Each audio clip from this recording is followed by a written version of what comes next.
Brandon Aiyuk has officially requested a trade for the 49ers. Why I think that actually puts a lot more pressure on Brock Purdy in 2024. Plus, Devante Adams has entered the chat.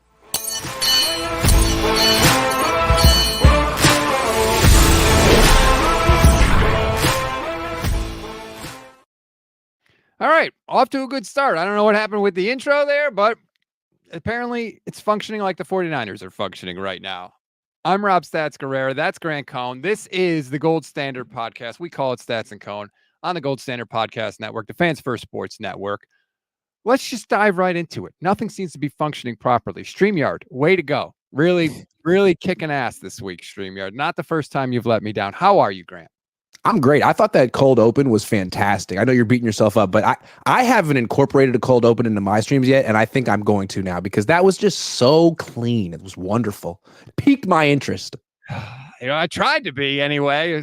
You just ruined a good cold open. Nonetheless, let's get into it. Shout out to Nisha, all our supporters here in the chat. We appreciate you very much.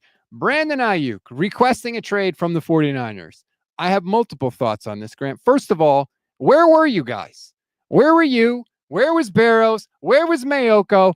Mike Garafolo's breaking the story from a golf course. And yet, when we find out that Ricky Pearsall is on the non-football injury list, 2 seconds later, Mayoko or Barrows or somebody's like, it's not serious. Don't worry about it. But yet, Brandon Aiyuk requesting a trade, crickets from the 49ers beat.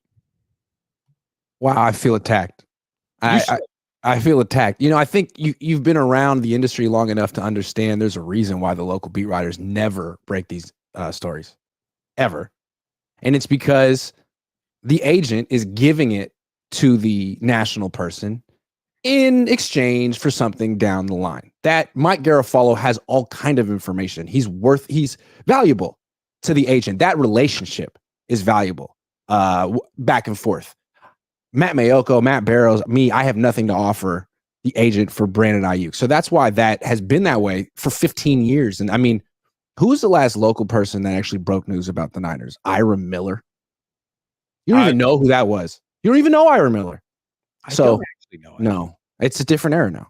But anyway, NFL he requested a trade. All the stories. What's that? That's what we're going with. NFL Network gets fed all the stories because Mike Silver. Am I wrong? They break all the Niners news. NFL Network. They do break a lot of Niners news now. In fact, I can't think of the last breaking news story a 49ers beat writer has broken. Now, Mike Silver tried, got it wrong. Get some things right, get some things wrong. That's a tough game to play. But really, the big news is almost always broken by the NFL Network with the Niners. I think that's by design. That's a designed play. The national insiders, do break a lot of news. My reaction to this has been, it doesn't matter because the Niners gave him permission to seek a trade before the draft. Who cares if he requested a trade? They told him, go find a trade, and they couldn't find one. So I don't think that he is going to go anywhere. I really don't. Do you think he's going to go anywhere? Also, this is the official request. How do we know he didn't unofficially request a trade 3 months ago? Hey, guys, I'm privately, unofficially requesting a trade. And they're like, all right, privately, unofficially, go find one. Do it. And then now it just makes it public. So it's funny, 3 months ago, there was a tweet from a guy, I forget his name, John Frischella or something. And he was like, hey, Aiyuk just requested a trade. And then Aiyuk's agent went on Twitter to dunk on him like, oh, you need better sources. Well, thanks, dude. Well, and remember, when John Lynch was asked about it, he cut off the question. I'm not going to get in all those details. We're really focused on BA being part of us. He's under contract, and we're looking forward to that. Sorry, I did that. He wouldn't even let Mayoko get the question out, right? Wouldn't even let him finish asking the question. Did you let Aiyuk decide? Blah, blah, blah, blah. I'm not going to get into all that. You know what that means? Yup, we did. So we knew that. So I don't think that the offer is there for Brandon Aiyuk. What I think is going to happen is that he's going to play this season on the 5th-year option. Deebo is going to play knowing that he's essentially in a contract year. He's already admitted that. And like Mike Silver tweeted out, it's going to be Hunger Games in terms of the 49ers wide receivers for targets, which means, in my opinion, that puts a ton more pressure on Brock Purdy because Brock Purdy is going to have to be the referee. He's going to have to keep them in line. If Deebo's complaining about targets, if Brandon Aiyuk's complaining about targets in an offense that throws the ball less than anybody else in the league, Brock's going to have to say in the huddle, I don't care about your targets. Shut the hell up. This is what we're doing. Here's the play. Everybody get in line. I think he's empowered to do that this year. I think he's in a better position to do that since he's ever been with the Niners, but I do think he's going to have to do that. That's the position that the team and Aiyuk have put him in.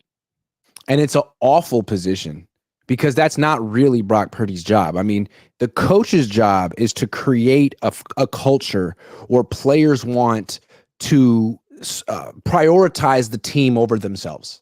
Is that like fair? It's basic, right? It's football, but it's not always easy to accomplish. And now the Niners are almost incentivizing the exact opposite. Like, hey, Brandon, Deebo, you guys are going to be competing for targets and money and all that stuff. So if they win the game and Brandon gets 2 catches, is he happy? And vice versa. I mean, really, you're creating a situation where you're going to get a lot of complaining even during wins, and that's not what you want. Well, and that's the scary situation the 49ers are in. They may complain, but if they win, they may be able to keep it together. But if they don't win, this thing could go downhill and spiral very, very quickly for the 49ers. The way I look at it is like last year they had the culture and the team. They had the best team in the league on paper, and everyone was bought in, not complaining. I mean, Brandon Aiyuk, Kittle would have 1 or 2 catches. That's just okay. We're going to win the Super Bowl this year with the best team on paper. It didn't happen, and now it feels like there's a lot of bitterness, resentment, borderline depression, lack of motivation. Like, man, we had it all last year. We missed our opportunity, and now it's like, man, now this is business. Now this is all about business. I mean, maybe the Niners will move past this at some point, but like the vibes or whatever you want to call it, the culture around the team right now is really not good. Shout out to Dave Barclay, YouTube channel member. Thanks for the super chat. What's up, guys? Patriot Builders of Montana, listening to you on the loudspeaker in Wise River today. Let's go. Shout out Patriot Builders of Montana. Love that. Shout out Patriot Builders of Montana. I'm sure that's going to be their new jingle. Hell yeah. But you're right. The Shanahan era has been characterized by everybody pulling in the same direction, right? We get our receivers to block. Even when they were losing in his first year, remember when they beat the Giants for their first win after like 10 straight losses? Excuse me. They were celebrating like they won the Super Bowl. And it was because Shanahan had that locker room inspired and together. That is a very difficult thing to do. It's a difficult thing to do for a prolonged period of time. And it's a really difficult thing to do now when you've had this group together for a while and the business of sports takes over. And that is a challenge that I feel like Kyle hasn't really had to navigate yet. And he's going to have to do it this season, it looks like. Yeah, I mean, look, I'm not getting into all the blame game and stuff with Kyle, but like, I think we heard Charvarius Ward say it the other day, like, we had the best team. I mean, we didn't win, but we had the best team on paper. We didn't get it done. So that's how they felt. That's how they still feel. And like, if that's the case, it's hard to wrap your mind around why you didn't win. And beyond that, forget looking back, looking forward. It's hard to sell yourself that you're going to win in the future when you had everything going your way and you couldn't get it done and you still don't understand why. Like, how confident can you really be? Past performance is no indication of future success. Yeah, tell that to them. Tell them that. Well, that's fair. Yeah. Brother Bob says, Grant, can you imagine Devante Adams with Kyle Levy? We're going to get to that in a second because all of a sudden, like, how many times have we sat there, Grant, and said, this freaking team is never boring, man. It's unreal. Like, they don't know how to have a boring. This was supposed to be the boring offseason. It was close to one, man. I got to say, it was kind of boring. It was like just Brandon Aiyuk drama, and all we had was little TikTok videos every once in a while. I miss a good old-fashioned quarterback controversy. I don't. No, thank you. I do not want to go back to those days. I am not about that. Bring them back. There was a In fact, we're going to go quarterback controversy at the end of this show just because I need it. Let's go. Are we really? It's business, but not business controversy. Oh, okay. Yes. We are going to get to that.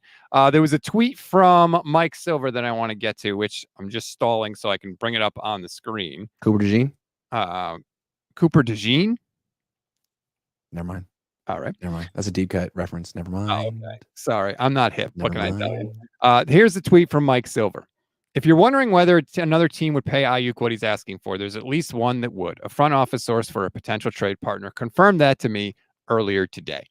My question: Cool, let's make the trade happen then. Let's make this happen. Where were they 4 months ago before the draft? But the question is like, okay, if a team is willing to pay him $30 million plus per season, whatever, are they also willing to trade the Niners a first round pick? Because it seems like if he's worth that much to you financially, then he should. Any player who's worth $30 million a year is also worth a first round pick, right? So you can't have it both ways. You can't. Unless you want to trade a player. And then that gets interesting. Well, and then, okay, so let's get into it. I did not even know this was a thing, but apparently it is a thing. Devante Adams is apparently a possibility for the 49ers. I had heard rumors of him possibly getting traded to the Jets. I think ESPN, Dan Orlovsky calls it a done deal. WFAN in New York basically said the Jets are going to trade for Devante Adams, which would have given Aaron Rodgers, Garrett Wilson, and Devante Adams. And then it's like, oh, damn, let's go. But apparently that's not the only thing, because Pretty Ricky on X, who, let me just say, Pretty Ricky has been crushing it in the offseason. A lot, not everything, nobody bats 1,000, but a lot of what he has tweeted has come to pass. So I'm just going to read this, and then we'll get to some of the super chats. I see him there. Don't worry, we'll get to him. Pretty Ricky says, rumor, the Raiders are a team interested in trading for Brandon Aiyuk. Aiyuk knows Antonio Pierce from Arizona State. Here's the fun part. The Raiders would send Devante Adams to the Niners in any trade. Devante has no real money on his deal after this season. Boom. What? Boom. So let's just go through it step by step and talk about why. We can talk about why it doesn't make sense, but let's talk about first why it does make sense. First of all, Antonio Pierce connection. Didn't know that, but he was a coach at ASU when Aiyuk was there. 2, if you're going to trade Aiyuk for a player, why not a player who plays the same position and is just as good, if not better? Now, of course, he's 5.5 years older than Brandon Aiyuk. That's a lot. But right now, the Niners are sort of resigned themselves to maybe going year to year with Aiyuk anyway, and him not being on the team next year or the year after that. So if you're looking at that type of a proposition with Aiyuk, I mean, you could have Devante for $16 million this year, and then you could potentially cut him next year and get out of the contract entirely, or you could restructure the contract and keep him around a few more years. I mean, it's an intriguing option.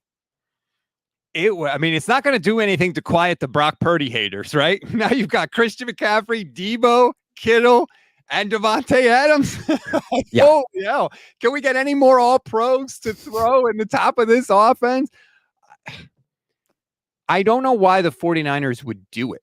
Unless they thought, like, there's no redeeming the situation. There's no way Brandon Aiyuk will ever, unless they thought it was just so far gone that there was never a way to recover.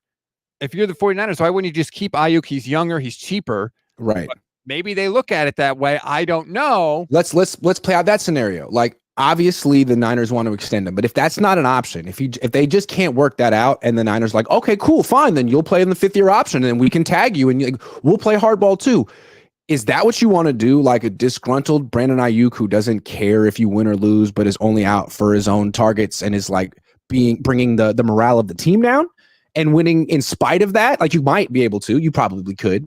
Or would you rather have Devante Adams, who's dying to play for the 49ers from East Palo Alto, grateful to get the hell out of Las Vegas, and everyone on the team respects him? It's not like Brandon, who's the little brother at the children's table, like trying to fight for respect. It's freaking Devante Adams. Deebo, Kittle, McCaffrey all would understand if he gets 140 targets next year. So something to think about.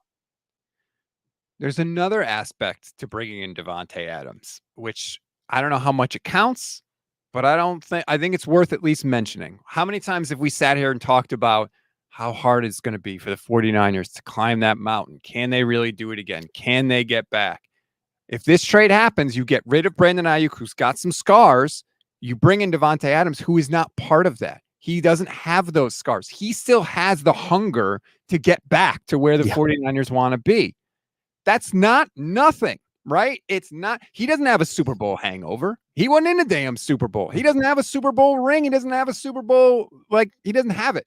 So is that a huge factor? No, it's not like you have to do that deal because of it, but it's not nothing. I feel like it energizes the team. It makes it's now it's a new team. It's not the team that lost in the Super Bowl last year. And it's not right now, Brandon Aiyuk's grievance is hanging over the whole season. Like when they show up to training camp, all the stories are going to be about him. Is he there? Is he happy? What did he say? What did he think? What did he eat for breakfast? Like all of this stuff is more important than the team. And that's why Trey Lance isn't on the team anymore, because he became bigger than the team at no fault of his own. Brandon Aiyuk is making himself bigger than the team. So you could live with that and try to make it, it's not ideal. You could try to make it work, or you could flip him for Devante Adams. I mean, that's intriguing. Like, again, I would say that Devante Adams probably is still better than Brandon Aiyuk right now. I would agree. So the team gets better in the trade now. And you were already thinking about trading Aiyuk next year, tagging and trading him next year. Like, if he's only on his last year here, why not flip him for someone who's just playing better and give yourself a better chance of winning the Super Bowl from on the field, in the locker room, all that stuff? It's a way, I remember when the Broncos had Tim Tebow, right? He won that playoff game against the Steelers, and everybody was like, oh my God. And everybody knew he stunk, but they kept winning games. And John Elway was in a tight spot because he knew he couldn't play, but do you want to get rid of a quarterback that won a bunch of games for you, won a playoff game? He might have taken some heat in the locker room if he had done that. But what happened? Peyton Manning became available, and he got out of that scot-free because nobody was going to say, you have to keep Tim Tebow over Peyton Manning. But if they had brought in somebody that wasn't Peyton Manning, he probably would have taken some heat. Well, if the 49ers had traded away Brandon Aiyuk for a draft pick or whatever, maybe they take some heat in the locker room. If you trade Brandon Aiyuk and you bring in Devante Adams, who I think we could agree at the very worst is as good as Brandon Aiyuk, is probably still better than him at this point, you're not going to take heat in that locker room, I don't think. Also, like, let's bring in the Brock Purdy situation. Brock Purdy is the reason that Brandon Aiyuk's having a tough time getting the extension he wants, because the Niners don't exactly know how much they're going to have to give Brock. And I think they're trying to tell Brandon and their other star players, like, look, you're going to have to bear with us a little bit and maybe work with us a little bit because we're entering new territory here. We have a franchise quarterback and we're going to have to pay him franchise quarterback money. And that's a fluid situation, what that even's going to be next year. So Brandon, $30 million a year. I know you could get that elsewhere, but if we were to give you that, we would be breaking up this team. And this team is so special. Aren't you proud to be here? Don't you want to be here? And he's like, nah, I don't want to take a back seat to that. I want my money. And if that means breaking up the team, who cares? Like, give me the ball more. Like, that's kind of how he's talking. And if that's option one, or option two is Devante Adams being like, yeah, I want to be here. Yeah, I'm bought in. Then, I mean, I'd go with Devante Adams, even though he's 32 in December. I don't care. He's older. Yeah. Kenny 757. Let's get to some of these super chats. As I just saw the headline of this video and said, hell yeah, in the Stone Cold Steve Austin voice. BA, there's no way you want to go back to Jimmy. Oh, never mind. He's benched. He's not on the team anymore. Jimmy's on the Rams. But that would have been hilarious if Jimmy Garoppolo was still there. And then Brandon Aiyuk went to the same team again. Yeah, go play with Gardner Minshew and Aiden O'Connell, man. Have a good time. Yeah. Tyler Caressley says, Rob, Grant, it feels uncomfortable to watch and listen to these press conferences, especially when they said they had their team last year. Yeah. I mean, they were smelling themselves last year. I don't know if you watched the receiver show, but after the Cowboy game, Nick Bosa, or during the Cowboy game, I think on the sideline was like, we've never had a team like this. And I do think they believed it the whole year that this was the best team in the league and the best thing they had. And they might have been right, and they still didn't win. That's tough. Chris Maldonado, YouTube channel member. Shout out to all our YouTube channel members. Thank you for all your support. I love you. It's less than $3 a month if you want to sign up. You get emojis, you get membership badges, you get priority comment response. Please do. Chris says, what's up, fellas? Sorry to interrupt. Quick question. How do you become part of the Gold Standard NC25 Dynasty League? I'm picking the game up on payday and wanted to be a part of it. Much love and respect. Here's the deal. I can't play the game until Friday because I'm not giving EA Sports any more money than I have to. I will start up a Dynasty League as soon as I can get into the game. If you want to join the Gold Standard Dynasty League, you have to sign up to be a YouTube channel member. I will put all the information on our community tab on the YouTube channel page. We can sign up. we can play. I'm going to buy a prize, some sort of autographed jersey, autographed helmet, something. I will have a prize for the winner, and then that's how you can sign up and play, and hopefully you can win the prize. Obviously, I will not be eligible for the prize when I kick everybody's ass in college football 25, but that is the information for you there. City Burt, inside baseball question. Grant, for your reporting, who usually feeds you the trade rumors? Niners agent, other teams, etc., or you can't say? Yeah, Grant, just out all your sources right now. I mean, I'm not the source trade rumor guy. I'm not even trying to play that game. I'm not in that league. But usually it would be, I mean, it could be anyone. It could be anyone. Like I could say this. So 4 years ago, what was it? 3-4 years ago, I almost reported the George Kittle extension. I just got lucky. Someone just happened to tell me, like, I just got lucky. But it was like sometimes, I think it might have been, can I say this? I think it was like Jordan Reed heard and told his friend, who told someone on Twitter, who told me. And like, I had some of the details wrong because it was telephone, but I had the day right. So sometimes people just hear and run their mouths to, you know what I mean? Like, that's the world. Or the agent has an agenda and wants to tell a certain person for a certain reason, who knows why. And sources have agenda too. Like, people like when you or other people think they know things. It's like a way for them to show off. For sure. So some people might be eager to talk to you to be like, hey, Grant, you know what I know? XYZ contract, whatever the case may be. So, and people love to talk. And don't buy into this whole 49ers don't leak crap, because they leak just as much as anybody else. Tyler says, Rob, doesn't this year feel a lot more uncomfortable even after the quarterback controversy last year with the Brandon Aiyuk situation? I don't think it feels uncomfortable. I mean, this is not a great situation, but this is not like an unprecedented situation. It's a contract dispute. Yeah. I mean, hold on. This kind of feels worse than a contract dispute, honestly. It feels more like the Trey Lance situation. Kind of like, hey man, a little disrespectful. And maybe and holding on to the guy at the same time, like, you know, it just feels a little weird. Brandon clearly had his feelings hurt. I think Trey had his feelings hurt, and that would be sort of like, there are certain players who leave the 49ers and won't have good things to say about this organization. Brandon will be one. Trey's another. Jimmy Ward's another. He seems like it's a little bit of an alienation process, and it's like, why Brandon really though? Like, you can understand with Trey, I guess he didn't do anything wrong, but you had Purdy and you didn't need him anymore. But with Aiyuk, it's like, he's been really good. He's worked really hard. Why did you really need to work so hard this offseason to like take him down a peg? You could have just traded him. But it's all been about like sort of putting him in his place. Kind of strange. Well, here's the other thing too. The 49ers are tough negotiators, but they never win the negotiation. They set the market with Fred Warner. They set the market with Nick Bosa. Nick Bosa got more money than anybody had ever gotten. They set the market with Kittle. They don't win these negotiations. So it's like, you have this really hard negotiating stance. You anger and alienate the players potentially, and you still end up paying the money. So, like, what is the benefit to you if you are the 49ers of handling your business this way? I don't understand it. That's a great question. No one knows the answer, and it would be nice to ask John Lynch that question, because Kyle wouldn't answer it, but John likes to at least pretend that he will answer anything. So let's see how he handles that one. I would love to have that question answered, and I don't know if John is going to speak at the beginning of training camp. I haven't seen any media schedule yet, but if he does, I would love that question asked. Like, John, you guys lose all these negotiations, so maybe switch it up a little bit. I don't know. Just saying, especially when down the line you have your quarterback negotiation coming up. The most important, biggest negotiation, the negotiation that is going to have a ripple effect on every other contract that you negotiate in the future. That is coming up. Maybe, I don't know, switch up your style before it gets to that. I mean, look at the Eagles' respected front office and the Dolphins, a successful team recently.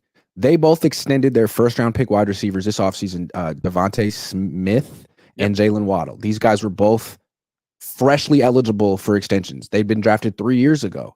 The Niners could have done this with Aiyuk last year. As soon as he's eligible, here's an extension. We love you so much. Let's do this before the market explodes. And they probably could have worked that out. But they do it the old way, which is let's take as long as possible. Why is that beneficial to you? Why have the Eagles decided to do it the exact opposite way? And you're sticking to this way like it's 2004. I don't understand that. Well, and the Eagles also paid A.J. Brown this offseason. They paid both wide receivers this offseason. Get in front of this market if you know where it's going. Even Trent Baalke figured that out. Oh, wow. Because he just extended Trevor Lawrence this offseason. I mean, he could have waited. Niners would have waited. I wouldn't have given that money to Lawrence in the first place. But if you decide you want him, you might as well do it faster rather than later. Because it's one or the other. You trade him or you extend him. You don't hem and haw and wait years like the Niners do and be like, you know what? We want to see what happens. Like, do you understand how much money you're going to pay to see what happens? Yeah, there's a cost to that. That is expensive too. Like, you might not want to pay all that money, but waiting costs you money. So either way, you're paying money. Yeah. Nick Ellert says, would you want Devante Adams for the next 3 years or Deebo? Isn't that the question? No, it's not the question, because you could cut Devante Adams. He'll be 32. If he doesn't work out, you could just cut him. Or you could say, hey, man, you got no guaranteed money left. We'd like to extend your deal. Let's knock down those cap numbers for the next few years, make you a little bit more palatable so we can keep everyone around here and work out a deal for your mid-30s. I don't know. I think it'd be easier to work with Devante Adams if he wants to be here in his 30s than Aiyuk, who needs to get his big payday now. Wherever. He's made it pretty clear, wherever he can get it. In that situation, though, potentially, what you're talking about is a year from now, you make the trade, you cut Devante Adams because you don't want to pay the contract, and then you have no BA, you have no Devante Adams, you have an older-ish Deebo Samuel, and Ricky Pearsall, maybe. Now, if you won a Super Bowl this year, nobody's going to care. If you don't win a Super Bowl, then it's like, we still didn't win, and now you better hope Ricky Pearsall is really good because your wide receiver room is not what it once was. Yeah. So trade for Devante, get rid of Aiyuk, no offense, keep Deebo and Ricky Pearsall and Juwan Jennings. That should be enough to win a Super Bowl. Maybe. Chris Maldonado says BA for DA. Yeah, I'm down. It just rolls off the tongue. It does. That was pretty smooth. Brother Bob says, if we had the best team, then why no Super Bowl again? Because the best team doesn't always win. As we know. Because coaching matters. And as good as Kyle Shanahan is, man, he just gets worked by Andy Reid in the second half. So did Nick Sirianni, though. Andy Reid's really good.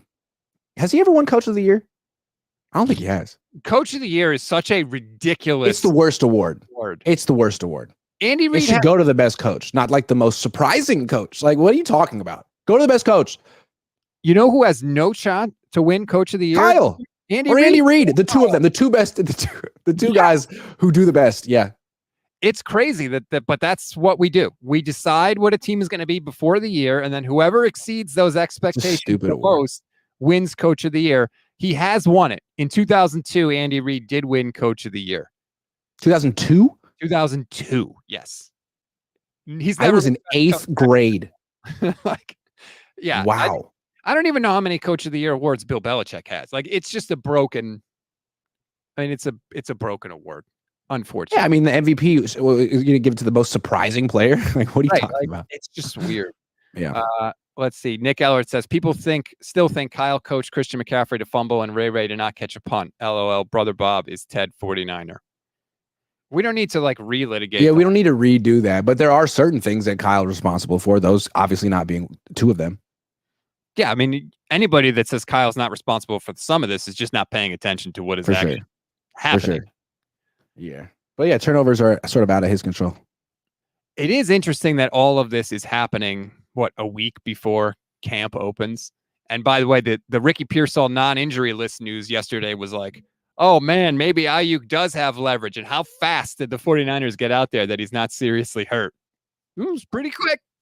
Very quick. What was the Niners? There's a lot of drama this year. Aiyuk is upset, and what's up with Ricky Pearsall? Last year, it was just really, it was bogus. It was the backup quarterback competition that didn't matter because Brock Purdy was coming back. Really, I mean, it was interesting to watch what was happening to Trey Lance, obviously, because people were so invested for so long. But it was a off-season sideshow, and this year it feels like the drama is too serious. Like, this is your number one wide receiver isn't here. Like, oof. It just feels way different than the Bosa. So Bosa held out last year, but it never felt like drama at all. It never felt like it was acrimonious between the suit sides. Maybe it was, but Bosa didn't make it public, even though he wasn't here. This feels way worse. Bosa never requested a trade. Bosa's a different kind of player. First of all, he was never in anybody's doghouse. He was the golden child from the second he walked into the organization, Correct. as he should have been, because he's awesome. The Bosas also understand the business of football very, very well. Joey Bosa held out on his rookie deal because he wanted certain language in there about the offset money. And I'll never forget this because we had him on the show on Pro Football Talk Live. And we did the interview with him. And afterwards, when the interview was over, as Joey was walking off the set, Florio said to him, "Hey, I just want you to know, I completely understand why you held out. You were right to hold out. Like, fans don't really understand it, but it was the right decision." And Joey Bosa looked at him in the face and said, "The smart fans do." And it was like just so clear that they get it. They understand how it works and they understand their own value. Nick Bosa always knew his own value. So he was like, "I'm going to get the money. It might take a little time, but I'm going to get paid." He didn't take it personally. Brandon Aiyuk is in his feelings right now. Also, what people may not know about the Bosas, their dad was in the NFL too. He was a first-round pick. He played for the Dolphins, and he blew out his knee back before they had, surgeries that could really fix that 100% of the time. So he didn't get the big paydays that his son did. And I think if you look at him as like kind of a helicopter parent, the way he's kind of groomed them to be exactly who he was or whatever, I think he's been very protective and focused on getting them paid and protecting them. And that's sort of my question with Nick now. It's like, okay, you and your family have won the game. You've accomplished your goals. And what's next for you? Because I'm looking at your brother and I'm looking at a guy who's like a shell of what he was. When he was younger, man, that guy was a monster. Now it's like he plays some of the time. He's pretty good. And last year, honestly, with you, Nick, you were pretty good. You were good. I mean, you had as many sacks as Leonard Floyd. Run defense left something to be desired. I mean, played 75% of the snaps, which is what you normally do. But I'm looking at Max Crosby. He got paid. He's playing 95% of the snaps. He's a freaking beast. Monster, man. Like, that should be you. It wasn't long ago that we thought you were better than Max Crosby. Now I can't say that you're better than Max Crosby. And I want to know, like, are you going the Joey Bosa route? But that's a whole tangent. That is a little bit. It's a big deal, though. I mean, Steve Wilkes got fired. The issue last year was Bosa, man. You're supposed to be freaking Superman. That's what they paid you to be. It's what you were for years. And now it's like, no, I'm just one of the best. It's like, man, that's not what we thought we were getting. He did not live up to the crazy standard that he set when he won Defensive Player of the Year. He still had a very good year, but we were, we were really hoping for another Defensive Player of the Year season. I'm interested to see. That defense goes as he goes. That's the story with that defense. Nick Sorensen matters to a degree, but it's like, Bosa, are you going to dominate like you have in the past or not? Well, and this Aiyuk situation has sort of taken the focus off of that, right? We're not really talking about Nick Sorensen being a first-time defensive coordinator, Brandon Staley being there, all that stuff. It's just gone now. Poof, it's off the radar because it's all Brandon Aiyuk wants his money. He's going to get paid. But I do think that's a major issue for the 49ers. It's a major question going into the season. What is this defense going to look like? Right. And it's like, why did the defense take a step back last year? Well, we've been sold on it was Steve Wilkes' fault. He just wasn't the right guy. And that's probably part of it. But like, isn't it also another big part when the Defensive Player of the Year takes a significant step back and is merely a Pro Bowler? Like, I'm not saying he was bad last year, but like, what he was in 2022 was a whole lot better than what he was in 2023. And I think that disparity explains a lot of what happened to the Niners defense last year. I mean, your cheat code wasn't a cheat code anymore. Well, and so much of their defensive line was kind of dependent on him. He was kind of like he's like the opposite of the Trent Williams. Like the rest of that defensive line, Armstead was very good, yes, but banged up frequently. Javon Hargrave, I thought, was okay coming over. But the edge opposite Bosa was what? I mean, they traded for Randy Gregory. They traded for Chase Young.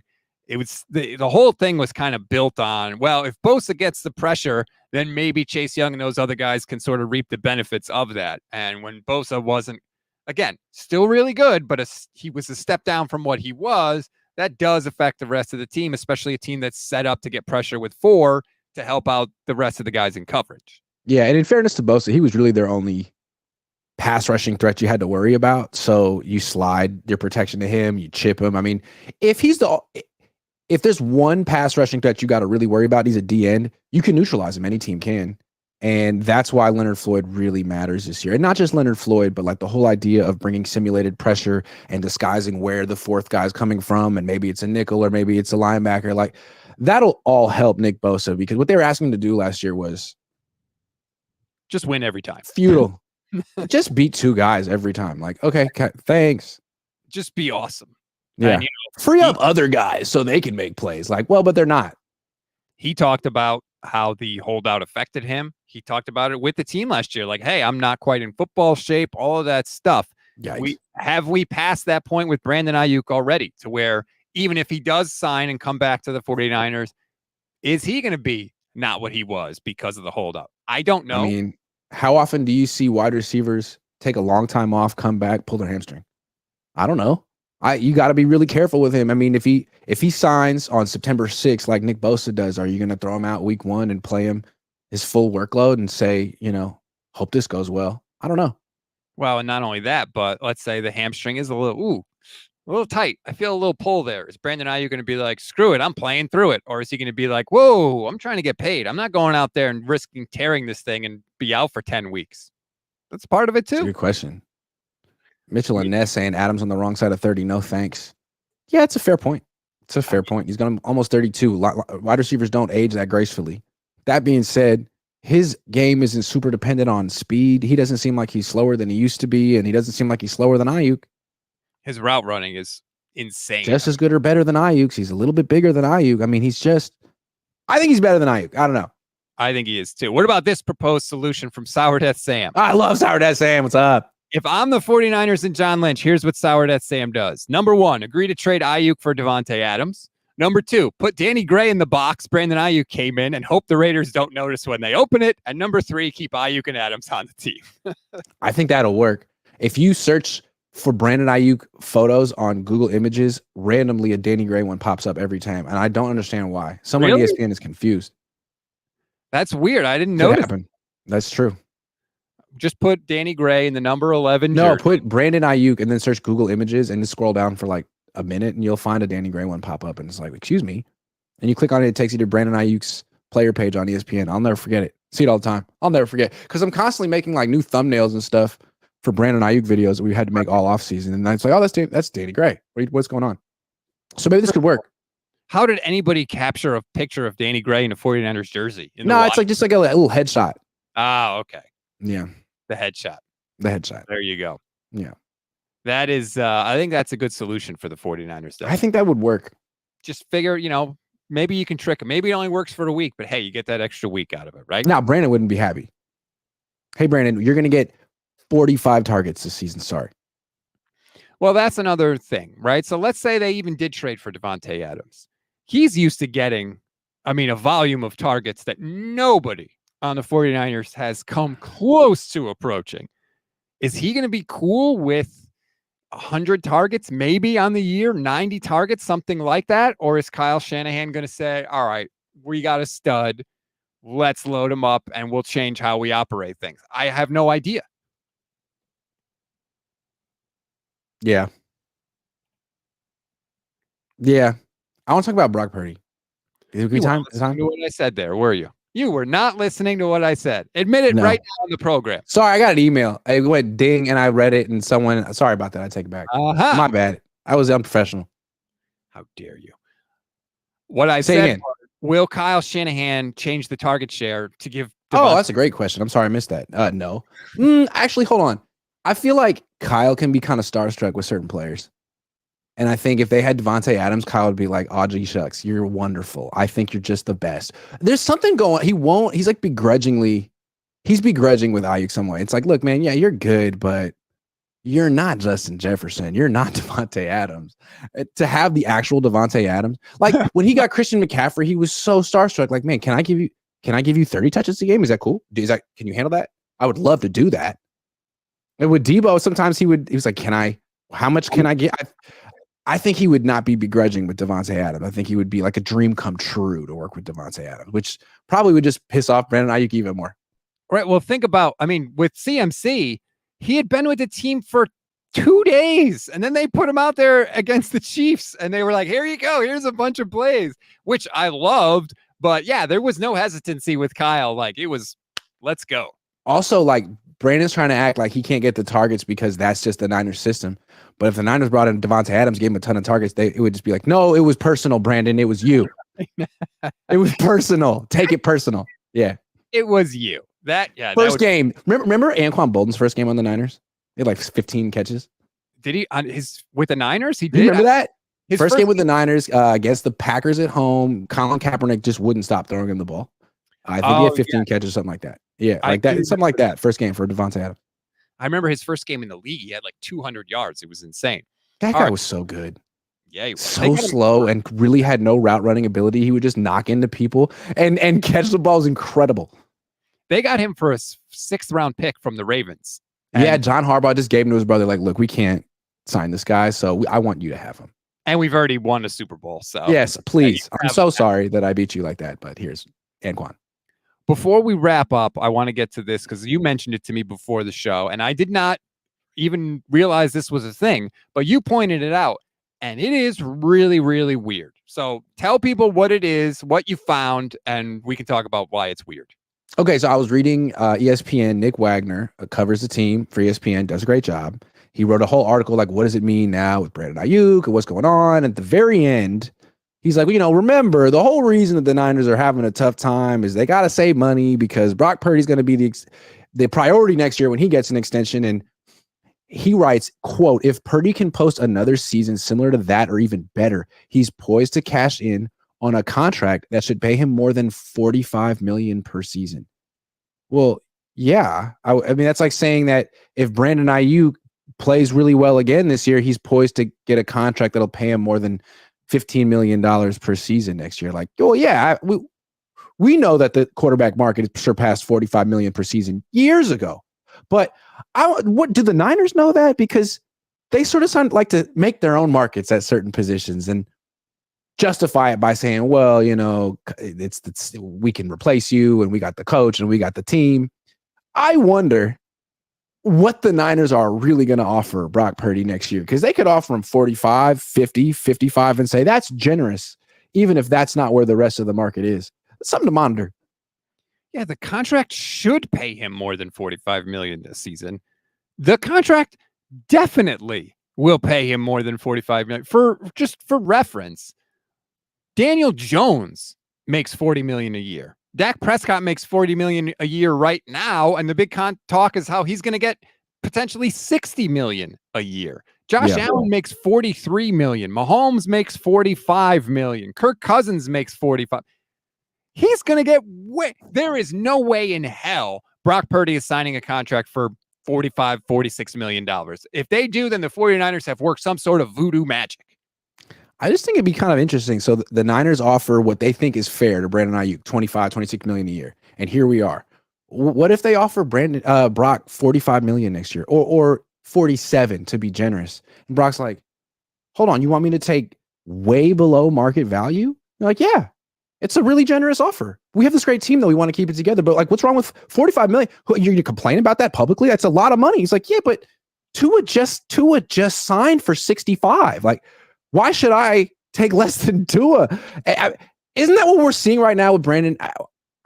Brock, you should think about this right now. I mean, the Brock Purdy contract talks are going to be really interesting, right? Because on the one hand, he's going to be entitled to a huge freaking deal because, I mean, assuming he puts up a year similar to what he did last year, that's a very good season. We know what the market for quarterbacks is.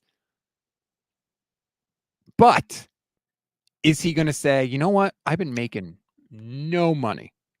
So you throw $45 million in front of me. That's a hard thing to turn to. Like, does that factor in, or does his agent just say, I know it's a lot of money. You got to trust me. I can get you way more than that. I don't know. Because at some point, the preferences of the player do take precedence. The agent works for the player. If the player said for whatever reason, just do the deal, I don't want to have this on my plate anymore, the agent would have to take it. Where Brock falls on that scale, I have no idea. I just think it's funny. Like, we know about the Niners and how they do business in these negotiations. They play dirty, right? Like with Deebo, what do they use against him? You play running back. You play running as opposed to early in the season. It's like, man, could you please play running back for us? Oh my God, your versatility is so incredible. Then it was time to negotiate. Well, that's not playing wide receiver, and it's actually going to shorten your career. And then with Aiyuk, I mean, what did they use against him? Target share. When they sold him on that, like, hey man, we're a team and we got to spread the ball around and run the ball, and we're kind of a slow pace on offense. Then they turn around and like, well, you didn't really have the raw numbers now, did you? With Brock, what are they going to do? Like for years, they've been pumping him up like, hey, man, don't listen to the Cam Newtons of the world. You're not a game manager. You're not a system quarterback. You're more than that. But at the negotiation table, they're going to be like, well, you got the best supporting cast. You got Kyle Shanahan. I mean, they're going to throw that in his face and come in a little low. And it's like, well, how's Brock going to take that? Everyone thinks Brock's this little choir boy and he doesn't really care about money. Like he's also very proud and competitive. And if the Niners insult him, like they've insulted Brandon Aiyuk for whatever reason, boy, that's going to be an interesting choice. So it's going to be interesting to see how the Niners next year might be a good time for them to change how they do business. Will they do that, though? Because remember, when the 49ers signed Jimmy Garoppolo, they agreed to that deal on February 8th, before the new league year even began. After 5 starts, the 49ers signed. It was like lightning speed. Before anybody could even talk about what the 49ers were going to do with Jimmy Garoppolo, he had a new deal. So it'll be very interesting to see if they do that with Brock Purdy. Now, that's because he was about to hit unrestricted free agency. But they with Brock, well, we have you under contract. I mean, all the things we hear from Lombardi, right? Well, the Niners technically have all the leverage. They could tag him 2 times. That all applies to Brock. Yep. Will people say it, though? It's easy to say it for the disgruntled wide receiver. But what about the Christ child himself? The Christ child. Jesus Christ reincarnated. Are you going to say that then next year? I'd love to hear it. Well, especially if, let's say, Brock has a little bit of a down year, right? Maybe the year is not as good as last year. Then it's like, whoa, wait a minute. I don't know, but I do think that other players on the 49ers would be watching that and saying, they hemmed and hawed with my deal. They threw everything in my face. Now all of a sudden they signed this guy to a lightning fast deal. If it happens that way, I don't know if it will or not. Yeah, you're kind of in a tough spot. Like you almost have to break Brock's chops because that's how you do business. And other players might be like, why do you get special treatment? Well, but think about this too. John Lynch and Brandon Aiyuk's agent are like best friends, and they're still doing this to Brandon Aiyuk. So yeah, it's quite weird. That is quite weird. The contract stuff with the 49ers, it is going to be interesting to see what happens with Aiyuk. So much urgency to win the Super Bowl this year because the math, trying to figure out how to keep this team together isn't really mathing anymore. And it's just so, like, if they win a Super Bowl, whatever they do going forward, it'll matter, of course, but people are going to give them a lot of latitude, right? If they have to get rid of some pieces, people are going to be like, hey, they won the Super Bowl. Eventually you had to tear it down like the Rams did. People will be like, all right, whatever. But if you don't win a Super Bowl, then it's just even more. 2024 is shaping up. It's going to be a year. Hey, Brock, you just won the MVP and the Super Bowl. We're really proud of you. Here's $45 million per season. Man, I can't wait. Boy, this guy is so uppity. I mean, we take him with the last pick. We make all his dreams come true. Put a great team around him, and now he thinks he's the star? Wow. Can't wait for that drama. But we do have a whole football season to go through before then, which should be interesting in and of itself. I feel like we don't do that with white players. We never accuse white players of being greedy. But I wasn't going to say it explicitly. I was just going to sort of imply it and let the viewer sort of understand that's where I was going. But yeah, I literally responded to a YouTube comment this morning. Oh, Brandon Aiyuk he's greedy. His culture tells disgruntled him about money. Like, no, man, everybody wants the most money possible. And I said it with other negotiations, and I'm saying it with this one. Nobody's doing anything wrong. 49ers are trying to get him for as little as possible and using all the tools at their disposal to do that. Brandon Aiyuk wants as much as possible. He's using all the tools at his disposal to do that. I will say that Brandon's doing something wrong insofar. I like using that term. I just feel like he's not doing a good job of he's trying to garner public sympathy. I don't think he is. No, he's not. If that's his goal, I think he's not getting it done. He's trying hard. I don't think he's really doing it. And maybe there's nothing he can do at this point because when a team offers you 26 and you want 30, I think you got to kind of just be quiet and let it play out because I think that's the issue with Bosa, right? He wanted 35 or whatever, 34, and the Niners probably offered him 30, and they had to work it out. And he didn't go on podcasts like playing the victim. No one's gonna feel bad for you. He just waited. I think this was Brandon's ultimately gonna do. I think that the Niners have totally run circles around him from fan support perspective. I'll never forget the conversation Des Bryant had with Jerry Jones. Jerry Jones loved to try to talk to players directly to get them to agree to bad deals. And they were up in the suite. It was just them two. And Des has told this story. And Jerry's trying to get him to agree. And Des is like, Jerry, look out on that field. What would happen to you if you tried to cover me on that field? And Jerry's like, well, you would destroy me. And Des is like, exactly. So why am I going to talk contracts with you when this is your area and you would destroy me? I'm not going to do that. And it was smart by Des Bryant to do that. The 49ers are professional negotiators. He's trying to talk to him about money without his agent there. That's weird. Jerry Jones does that all the time. Oh, yeah. He loves that. It's funny how you think about these athletes are really not old. They're in their early to mid 20s, especially when it's time to get paid. And sometimes they can be a little bit even more mature than that because they've been almost, coddled since they were in middle school as these people who are going to make everyone money. And man, there's a lot of coaches and older people just taking advantage, manipulating and taking advantage of an impressionable 25-year-old who doesn't quite know how the world works yet. It's rough. And at that point in time, had never seen the amount of money in their life that they were talking about. Like Jerry Jones is offering Des Bryant to that point more money than he's ever seen in his life. Now it's a little different now with the NIL money in college sports, but it's, it's one thing for someone to say, hey, do you want $100,000? It's another thing when you see $100,000 on the table across from you. That's a different thing. It's like you're obviously trying to take it. Hey, man, this guy's 25. He's never seen money like this. Why don't I just bring him into this room, open this briefcase, dazzle him a little bit, and we'll get a big time discount. I mean, that's sort of what you're trying to do, which is not right. No, it's not good business of Jerry Jones to do that. But he did it, unfortunately. And I don't think Brock's going to fall for the okie doke on that one. I think man. I mean, if his agent doesn't push for him to get all the money he can, there's going to be 80 million agents calling Brock being like, hey, I could do a lot better. They probably already have tried to, make those calls, the sneaky, slimy little agent world. Quick prediction. Do you think the Niners follow their same playbook with Brock that they've done with Brandon and everyone and really, or do you think they say, hey, Brock, we love you so much, man. You wouldn't name your price. Assuming Brock is healthy this year and plays similar to what he played last year, like if he goes in the tank, then maybe all bets are off. But assuming he plays in a similar fashion, I think it's wham, bam, thank you, ma'am. Done deal. Why? Because they love him. Kyle. Who's they? Oh, Kyle. I disagree with you there.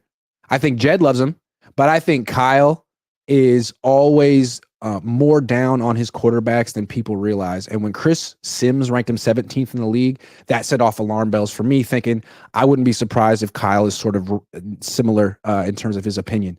So Kyle says all the right things. He's the real deal. Love him, our guy. But when it's time to pay him $65 million a year, I wonder if privately he'll be like, oh, we don't really need to do that. Because I wouldn't be surprised if he's the one in the background being like, we don't need to pay Brandon. We don't. I don't think we need to. Oh, I think he's definitely saying that. So I think so, yeah. But I don't know if he feels. But we'll see. Thank you for making your prediction. I appreciate that. We'll see what happens. Yes, Swan Song says Kyle loves Kyle. I love me some meat. Yeah, he does. 49er. He does. Back in the day. All right, that's going to do it for this edition of the show. Please rate, review, and follow the Gold Standard Podcast Network wherever you get your audio podcasts. Like and subscribe to the YouTube channel, the Gold Standard 49ers Network YouTube channel, and to Grant Cohn's YouTube channel as well, where we are dual streaming. I'm going to attempt to play the little close that we have, but considering it's screwed up to start the show, I have no idea how this is going to end, Grant. I think it's going to end great, though. Someone said I'm a liar, but I was reading that. Let's okay. Let's end. Roll credits. Oh, fine. All right. Let's see.